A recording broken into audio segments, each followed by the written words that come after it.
Hello, I'm Father Antranig Baljian, pastor of St. Stephen's Armenian Apostolic Church in Watertown.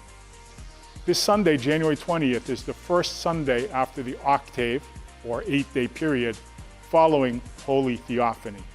As you know, January 6th is the day we Armenians celebrate the birth and theophany, or revelation as God, of our Lord Jesus Christ.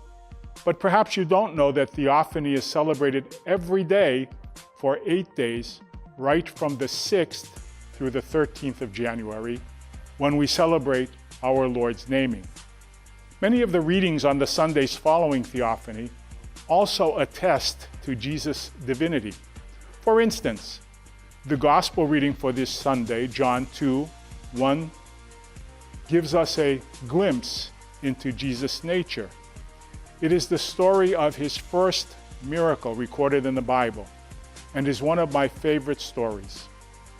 Of course, most people who know me have come to realize that I have a lot of favorite Bible passages, but this is truly one of my all-time favorites because 1, it is humorous. 2, it is based on a real-life situation. 3, it is timeless. In other words, it or something similar could happen to any of us today. 4, it gives us insight to the true nature of Jesus. And 5, it offers real-life lessons and instructs us in the ways of God. The basic story is that Jesus' mother, Mary, was at a wedding in a town called Cana in the region of Galilee, where Jesus' family hailed from. Also present were Jesus and his disciples. I don't know if it was due to an error of calculation or if everyone was just drinking too much, but the unthinkable happened. The wine gave out.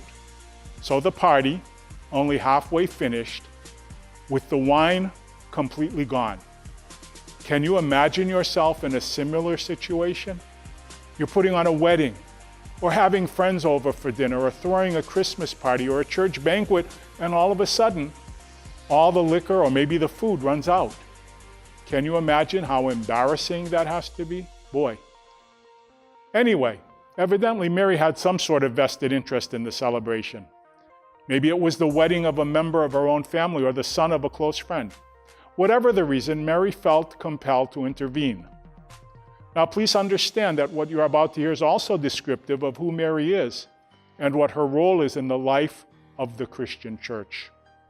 As soon as she saw there was a problem, she went to Jesus and interceded with him on behalf of those hosting the party, whispering in his ear and telling him they have no wine. Of course, Jesus responded like a typical son, balking and replying, "Mom, why is this our problem?" In turn, like a typical mother, Mary totally ignored his question and simply said to the servants, "Do whatever he tells you." And so the story unfolds as told by John, who writes, "Now standing there were 6 stone water jars for the Jewish rites of purification, each holding 20 or 30 gallons. Jesus said to them, 'Fill the jars with water,' and they filled them up to the brim.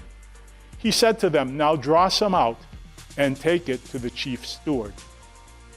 At that time, the chief steward was something like a cross between a maitre d' and a sommelier. You know, one of those guys in fancy restaurants who have a small cup hanging from a chain around their neck and a special wine bottle opener in their hand. It's their job to make sure you get the very best wine to go with your meal and uncork and taste it for you to make sure it hasn't turned to vinegar. So what do you think happened when the servants offered him the liquid that had come out of the water jars? This is where the humor comes in. We know the servants who had drawn the water knew where the wine had come from, and believe me, they must have been really freaked out. But the steward, not knowing, took a sip of the wine and immediately called the bridegroom and complimented him, saying, "Everyone serves the good, expensive wine first, and then after the guests have become drunk and don't know the difference, then they serve the cheap wine. But you have kept the good wine until now."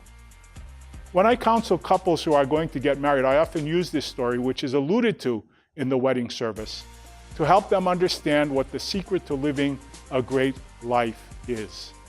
water and wine. We know water is necessary for life. We all need water to stay alive, to stay healthy and hydrated. But consider this: water is odorless, colorless, tasteless, and very bland. Wine, on the other hand, has a wonderful bouquet, is richly colored, creates a variety of sensations on the palate, and helps one enjoy life.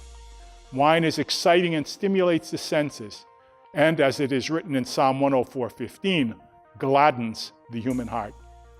I know a lot of you who are listening to this would like to live a more spiritually vibrant and exciting life. What I suggest you do is pray. Pray for the intercession of Mary, who always has her son's ear, and whose prayers on our behalf Jesus always hears. If your heart is troubled, if you're unhappy, then let Jesus do to you as he did to the water at the wedding feast, and change your bland existence into a hamov hodov life. So it's up to you. Water